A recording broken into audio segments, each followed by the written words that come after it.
जय जिनेन्द्र।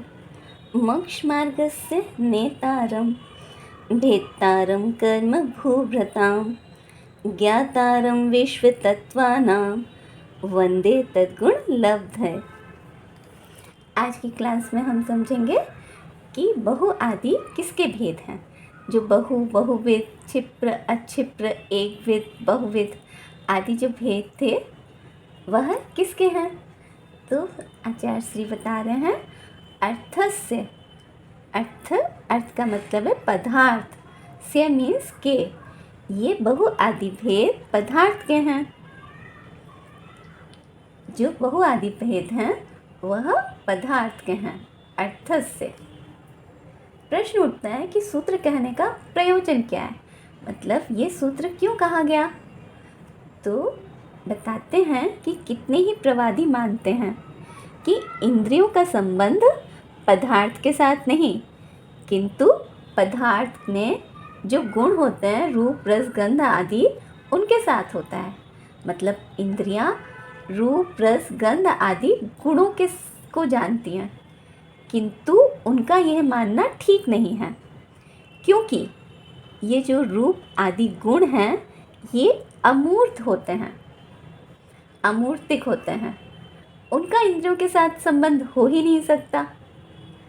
ऐसा आचार्य पूज्यपाद स्वामी ने सर्वार्थ सिद्धि में बताया है कि इंद्रियों का संबंध मात्र पदार्थ के साथ होता है, किंतु बाकी लोग मानते हैं, कुछ लोग मानते हैं कि पदार्थ के रूप, रस, गंध आदि गुणों के साथ इंद्रियों का संबंध होता है, किंतु उनका ये मानना ठीक नहीं है, क्योंकि रूप आदि गुण अमूर्त होते हैं और उनका इंद्रियों के साथ संबंध हो ही नहीं सकता।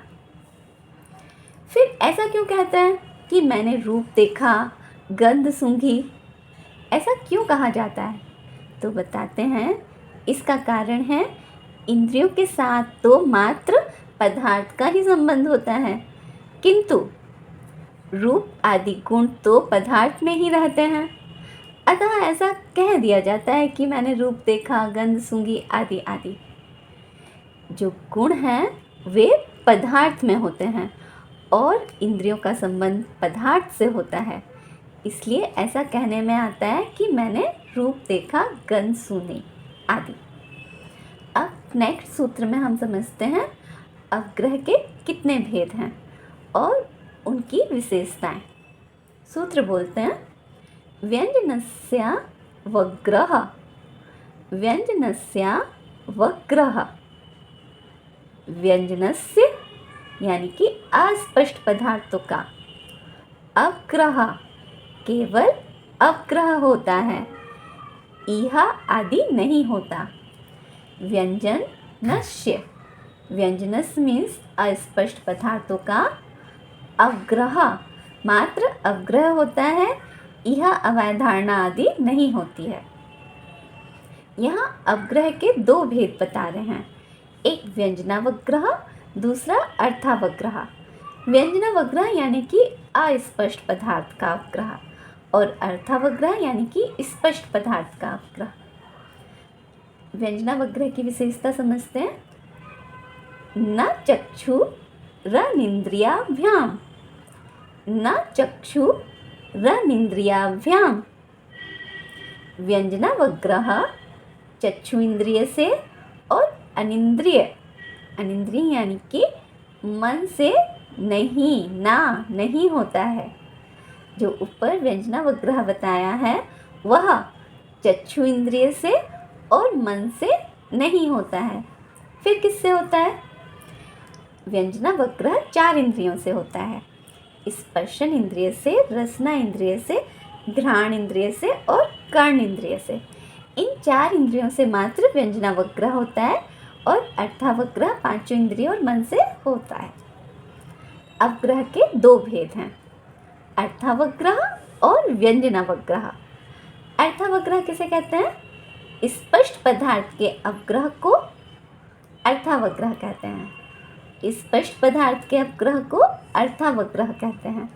या जो चक्षु आदि इंद्रियों तथा मन से विषयों को ग्रहण होता है, जो चक्षु आदि इंद्रियां तथा मन से विषयों का ग्रहण होता है वह अर्थावग्रह है।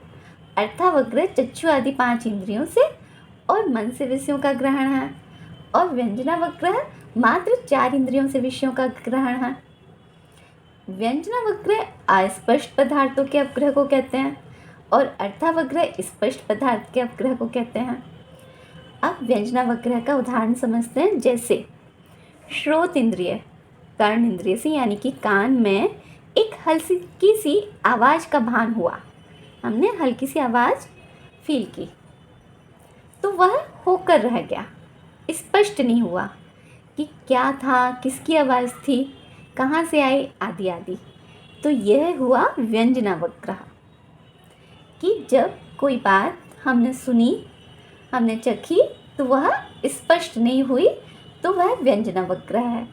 किंतु यदि धीरे धीरे स्पष्ट हो जाती है तो वही अर्थावग्रह में बदल जाती है और उसके इहा अवाय धारणा आदि ज्ञान भी हो सकते हैं।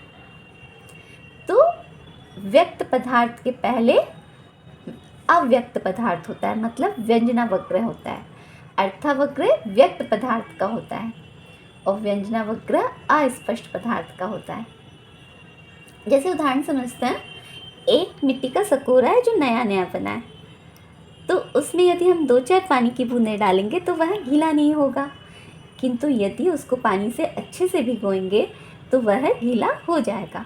तो बस यही समझिए, पानी की 2-4 बूंदें डालने पर मात्र व्यंजनावग्रह, जब किसी पदार्थ को 2-3 समय में हम अस्पष्ट समझते हैं, समझ नहीं पाते हैं, तो वह व्यंजनावग्रह है।